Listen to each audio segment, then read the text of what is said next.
Another Celebrated Dancing Bear by Gladys Scheffrin-Falk. In the days of the Tsar, there lived two bears who were excellent friends. Boris was a heavy-footed brown bear whose heart was soft as butter.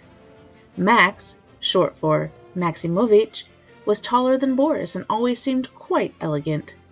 That is, he was elegant for a brown bear. The fact is that Max was a dancer. Yes, a dancer in the Moscow circus. One evening, Boris stopped by his friend's apartment after work. He was feeling glum, as bears sometimes do. Max greeted him with a wave. "Come on in, Boris. Let's have some tea, shall we?" "Oh, that would be something," Boris said. Max helped him off with his heavy work jacket and hung it in the hall closet. Then Max put the samovar on to boil. On the wall in the dining room, Boris saw a magnificent poster in gay colors and fancy letters. "Coming to St. Petersburg next week! Max the Celebrated Dancing Bear," Boris read.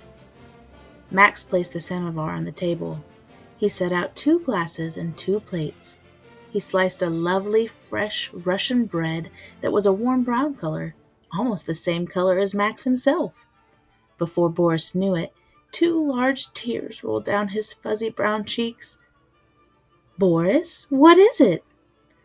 "What a fine poster! Traveling to St. Petersburg? How wonderful!"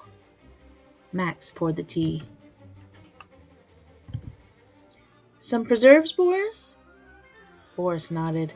He spread strawberry preserves on a thick slice of bread. He took a gulp of steaming tea. "Boris, you rascal!" Max raised his glass. "I believe you are jealous." "Jealous? But who wouldn't be?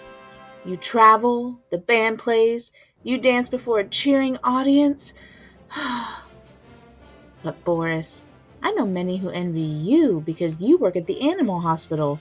They think it must be marvelous to help animals who have been injured or have sore throats."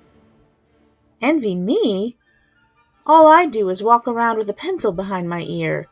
I see to it that the elephants and the monkeys and tigers take their medicine, and when the lions roar and the tigers snarl, I make a list of the foods that they don't like."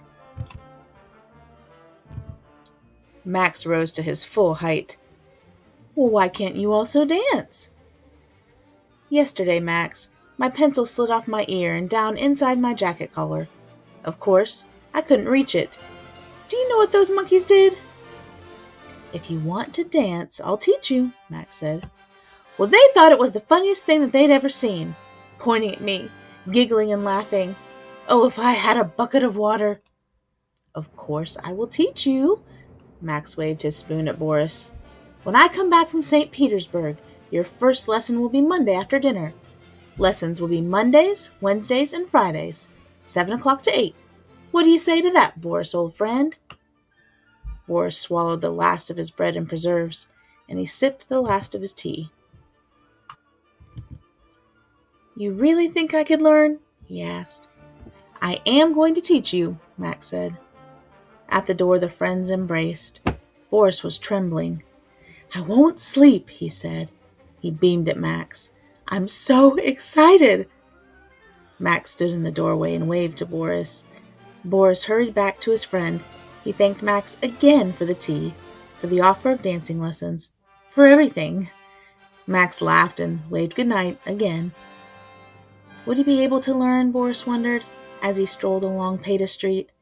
He felt a little foolish, dancing lessons at his age. But the moon shone overhead on Peta Street. She seemed to say, "How wonderful to dance!" So slowly the week passed. Max was away in St. Petersburg. At the hospital, Boris was kept busy. Some of the big cats were being shifted about. Oh, Leo the lion would have plenty to roar about now. When Boris drew near the monkeys, they crowded into a pyramid. Some of them still had casts on legs and paws, but there was no keeping them in bed. Now they pointed casts and paws at Boris, all giggling and chattering away. "Having fun?" Boris asked them, chewing on his pencil. Finally, Monday. Boris was at Max's door on the dot of 7. Am I too early? You're on time, Max said. Tonight we learn one step, one simple step. With this step, Boris, you'll be able to dance 1,000 evenings and 1,000 different dances, and no one will realize that you know but one step. The lesson began. 1, 2, 3, 4. 1, 2, 3, 4. Boris had to walk in rhythm, then glide. He glided forward and backward. He glided first to one side, then to another. Max put a record on the phonograph. Soon Boris was gliding to the music. Good, said Max. You see how easy it is? Am I dancing? Am I really dancing? Cried Boris. My dear friend, you are really dancing. Now we rest. Boris was pleased to see that Max had put the samovar on to boil. Boris went home, gliding on his toes all the way. Head swiveled up and down Petya Street.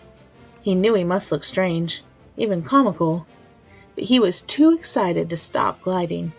Besides, he was afraid he would forget what he had learned. Ah, the joy of dancing, he murmured to the moon. The moon smiled down at Boris. She seemed to move in time with Boris's gliding steps. 2 weeks zoomed by, so much to learn. Sometimes Max frowned. Sometimes he told Boris to lift a foot higher or faster. Sometimes Boris forgot which foot was his left, which was the right. What a dumb bear I am, he mumbled. But Boris knew that Max was a fine teacher, and he knew that he must listen to everything Max said. At home, Boris practiced. He bought records and played them as he danced. When he was too tired to practice, he read books about famous dancers. One evening, as the two bears were sipping tea, Max said, Boris, I was thinking, I would like to try a new dance, the dance of the hussars. It's not easy, but I think you could do it. Shall we try? No doubt about it, this was a far cry from Boris's first lesson. This was tricky. This was kicking and leaping. There were fast, tricky little steps. He had to keep careful time to the music. Boris kept step with Max the best he could. When the dance was over, he mopped his bare brow with a bright red kerchief. Would you like to come with me to Minsk, dear friend? Would you like to dance with me in the circus? Boris was not sure he understood. Me? He asked. Max embraced his friend. It would be a joy to dance together, wouldn't it? Tears sprang to Boris's eyes. To think I was so foolish as to be jealous. To think that I never gave you lessons before. Just for fun, the two old friends struck up the hussars dance. They grinned at each other, bowed, and applauded each other like two young cubs. The samovar bubbled away. It too seemed pleased that now there would be 2 celebrated dancing bears.